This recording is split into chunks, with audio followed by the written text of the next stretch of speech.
Francis Brighton crashes through the doors and into the war room where a group of generals sit. He is a NATO intelligence officer and has come across something truly horrifying. The military leaders turn in their seats to look at him. "Sir, you need to see this," Francis says, holding out a manila folder containing images taken by a spy satellite. The general slowly reaches for the folder, opens it, and begins flipping through the pages. His brow furrows in concern.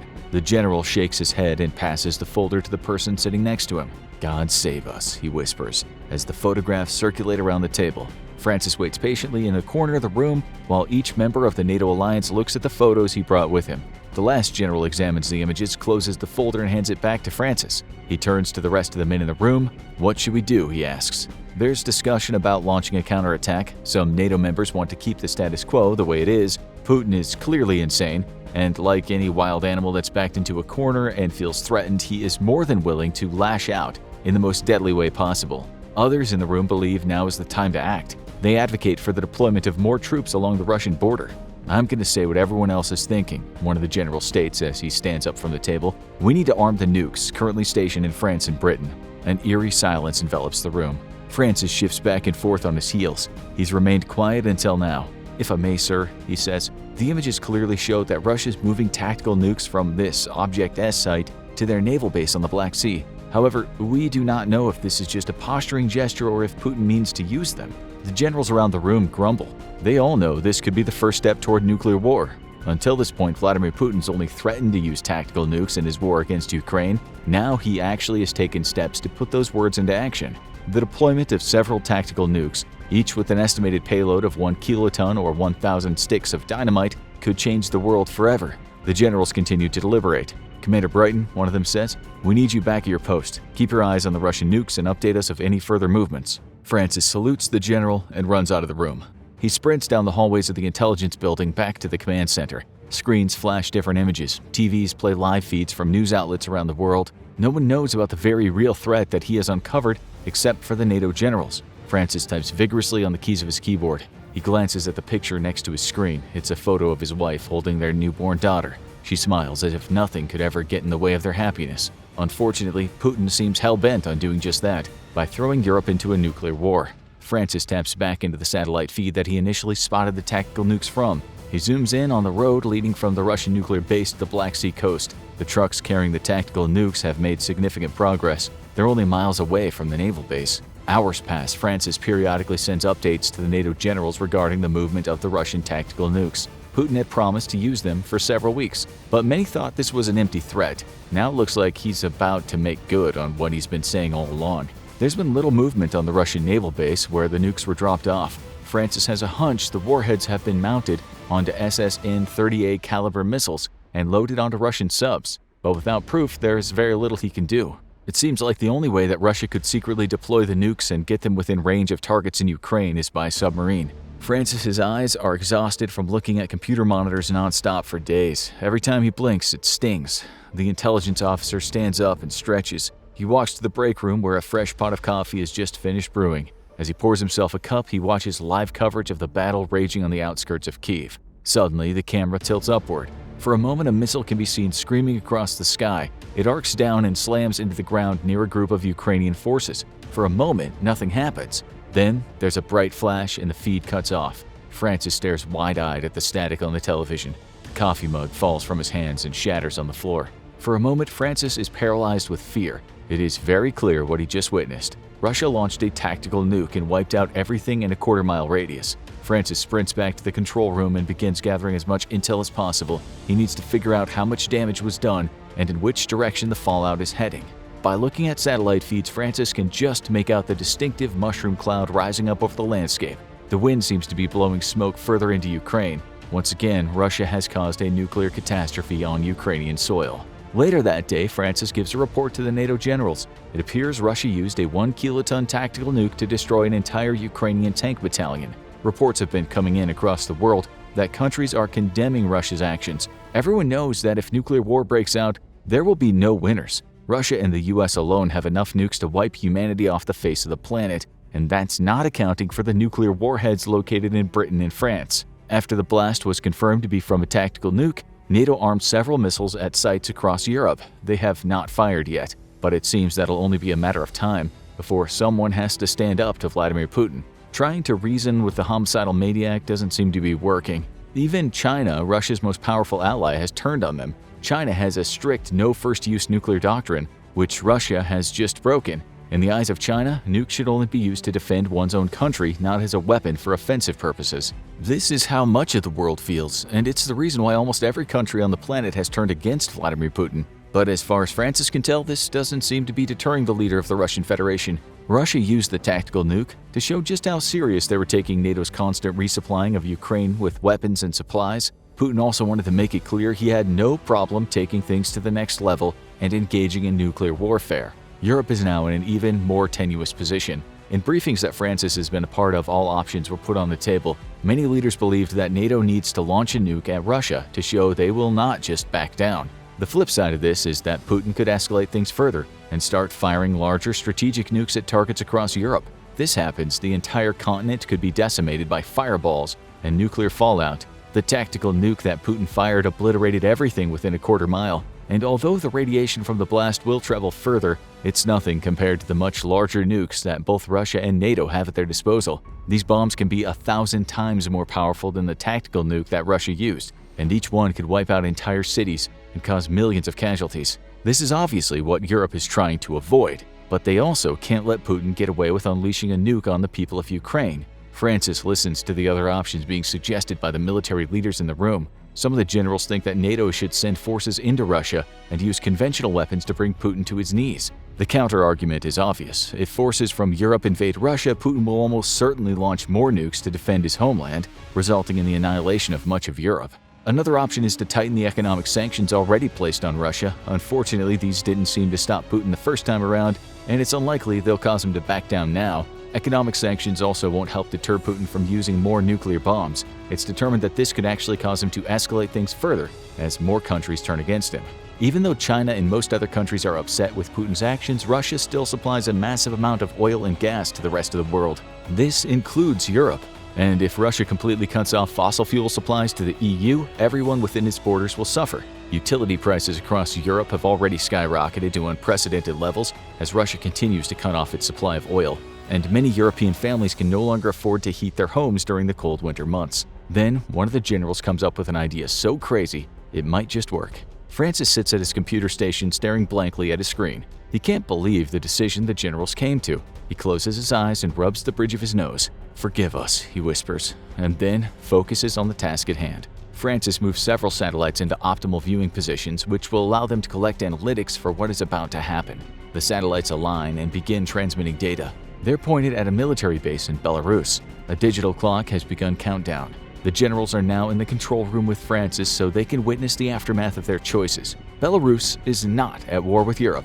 The country is controlled by Alexander Lukashenko, a power-hungry dictator who allied himself closely with Putin. There's no doubt that Belarus supports Russia in its endeavors, but the Belarusian military is not actively slaughtering people in Ukraine like Russia is, nor do they have any nuclear weapons. Francis and the generals watch as the countdown reaches zero. On one of the side monitors, a video feed of a missile launching from a British battleship in the Baltic Sea is being played. The satellites track the missile as it arcs through the sky and descends upon a Belarusian military base. Unknowing soldiers carry out their daily routines. The seconds tick by. Everyone in the room holds their breath. Then, confirmation comes through that the tactical nuke launched by NATO has detonated and destroyed its target. Francis feels sick to his stomach. The men on the base had no idea what was coming or that they were even in any danger. Now they've been vaporized by a nuclear blast. One of the generals claps his hands together. "Someone get me the Kremlin on the phone."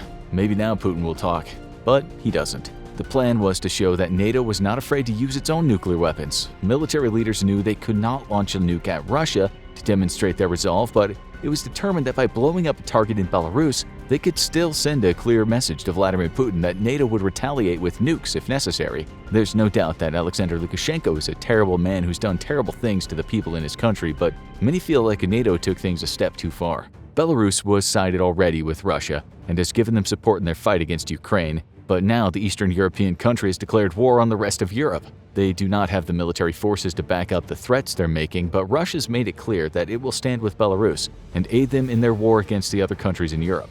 NATO leaders knew this would be inevitable, but hoped their show of force would cause Putin to back down slightly. However, this plan hinged on the belief that Putin, like everyone else around the world, wouldn't want to risk all-out nuclear war. But Vladimir Putin is not a sane human being, and therefore his actions following the show of force by NATO are not rational. Both Russia's decision to use a tactical nuke in Ukraine and NATO's choice to fire their own nuclear missile at Belarus have put the continent in a very tumultuous position. Countries around the world are condemning both sides and begging for everyone to come to the table and discuss what's happening before things escalate to levels from which the world might never return. Francis never agreed with the decision to show that Europe would also use nukes if Putin didn't back down. However, his intel has proved invaluable to the generals of NATO. When Vladimir Putin sent a communication that he wanted to sit down for peace talks, everyone was ecstatic. A delegation was sent to the Ukrainian border, where NATO ambassadors would meet with top officials from Russia. Francis was asked to come along to provide the latest intel about where Russian troops were located. Hopefully, this information could be used as leverage to show Russia that they were always being closely watched. It would also serve as proof that NATO knew about key military installations, was not afraid to target them if Russia failed to cooperate. Francis is reluctant to go, but he knows it's his duty, and hopefully the intel he provides can help the two sides come to an agreement. Before he leaves his station, Francis pulls the picture of his wife and baby off the side of his screen and puts it in his pocket. Francis and the delegation of NATO diplomats head to the Ukrainian border. They land on a military airfield in Poland and are escorted to the border by NATO forces.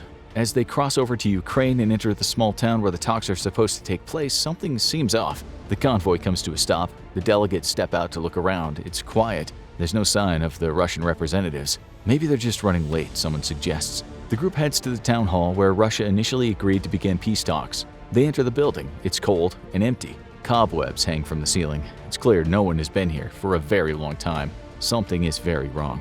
I suggest we get back to the airbase, one of the soldiers says. Francis looks around. He closes his eyes and tightly grips the picture of his wife and daughter in his pocket. He should have seen this coming. He should have kept a closer eye on the movements of the Russian troops in the area. Initially, when Francis noticed that the Russian forces were pulling back, he thought it was a sign of good faith. He just presumed the Russians didn't want to seem threatening, especially during peace talks. Now he realizes how stupid that train of thought was. Just like everyone else, Francis wanted this conflict to end without nuclear war. The Russian forces were not pulling back as a sign of their willingness to engage in peace talks. They were retreating because of what was about to happen next. Suddenly, an intelligence officer stationed back at the airbase begins shouting over the comms. "Missile incoming! Get out of there!" the voice yells. A tear rolls down Francis's cheek. A moment later, there's a bright flash. A massive explosion erupts out of the nuclear warhead as it detonates, vaporizing the NATO delegation and ending the peace talks. At the same moment as the nuke on the Ukrainian border detonates, Russia launches several more tactical nukes into Kyiv. Although this will destroy most of the city and irradiate the surrounding area, the Russians need to eliminate the Ukrainian resistance once and for all to prove their dominance. They do not send troops or tanks across the border into Europe, as they had a hard enough time fighting against Ukraine and would never succeed in capturing the rest of Europe using conventional warfare. EU's leaders watch in horror as Russia launches nuke after nuke. They have not targeted any of Europe's major cities yet. Instead, their targets all seem to be Ukrainian military installations. Russia's showing the world they have escalated their wartime tactics to use tactical nukes. Regular missiles are now all but obsolete. The benefit of using these smaller nuclear weapons is that there's less destruction and fallout, but they still decimate any enemy force in the vicinity. Putin makes it known that if Europe or any NATO nations try to invade his country or launch a counterattack, he's not afraid to unleash his whole nuclear arsenal on Europe. NATO leaders scramble to decide what to do next. Do they launch their own nukes and engage in an all-out nuclear war with no winner? Or do they increase sanctions and mobilize forces to keep Russia from expanding any further into Europe? France and Germany launch ground forces and set up heavy defensive positions along the Ukrainian border. Poland asked for reinforcements as Belarusian military forces cross their border and attack any soldiers or civilians in sight as retaliation for NATO launching a nuke at their country. A major fear is that Russia will sell or gift tactical nukes to Belarus, who will then launch them against NATO forces in Europe. At this point, they could make a strong case to justify such an action. Nuclear war seems all but inevitable. For several weeks, Russia does not seem interested in an invasion of Europe. European countries and their allies struggle to figure out the best way to de-escalate the situation with Putin and his loose trigger finger. Thus far, all of the nuclear warheads fired by Russia have been around a kiloton, meaning that no strategic or megaton nukes have been launched yet. It seems like Europe continues to let Putin get away with murder, but NATO is trying its best to avoid a catastrophic war that will lead to nuclear winter. European leaders have been thrown into an unwinnable situation.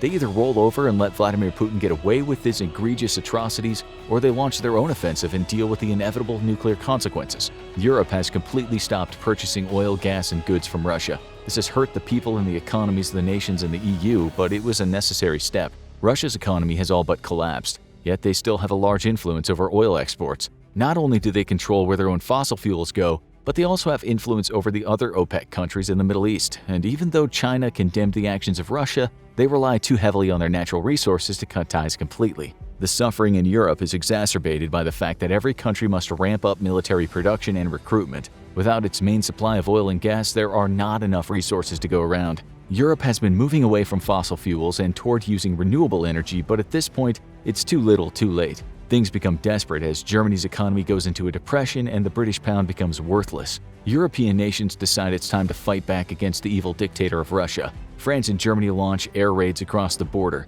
The British Navy fires cannons at Russian naval bases and blockade major ports. Infantry and armor units amass along main strategic points, and when the signal's given, cross into Russian territory. There's carnage and chaos across the continent. As Russian forces are defeated and pushed back, Putin makes the decision that everyone was afraid of but knew was coming. He fires tactical nukes at NATO forces. Nuclear bombs detonate on land and in sea. The British Navy in the Baltic is decimated. In a day, millions of lives are lost, but eventually Putin knows he will either run out of tactical nukes or soldiers, so he does the unthinkable. Warning lights flash across every surveillance center in Europe.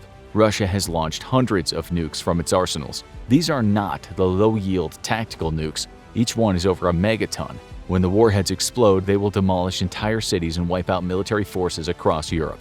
There's no other choice but to fight back. Britain and France launch their own nukes at Moscow and other Russian targets. The rest of the world watches in horror as Europe is consumed by fireballs and covered in radiation. Most of Russia's forces are destroyed when the nukes from Europe explode on Russian soil. For the next several decades, most of Europe will be uninhabitable as the fallout spreads across the continent on shifting winds. The end of Vladimir Putin's reign comes at a cost of an irradiated European continent. It all started with a single tactical nuke launched from a Russian sub at Ukrainian forces. It's a grim outlook for the future of Europe if Putin ever does decide to use nuclear weapons. If this happens, decisions about what to do will be difficult to make. There will likely be mistakes, and many people will die as a result of Vladimir Putin's cavalier use of tactical nukes. There are no good options when it comes to nuclear warfare. This is why no one has used a nuke in combat since 1945, when the United States dropped the atomic bombs in Hiroshima and Nagasaki. The situation in Ukraine might be the closest we've been to nuclear destruction since the Cuban Missile Crisis, except in the current situation, it's not the Soviet Union and the United States who have to come to some sort of agreement, but the leaders of Europe and Vladimir Putin. Hopefully, just as the crisis in 1962 was averted, we can avoid a nuclear holocaust in the coming months. Now watch What If Russia Launched a Nuclear Bomb Minute by Minute, or check out This Is How You Actually Survive a Nuclear Attack.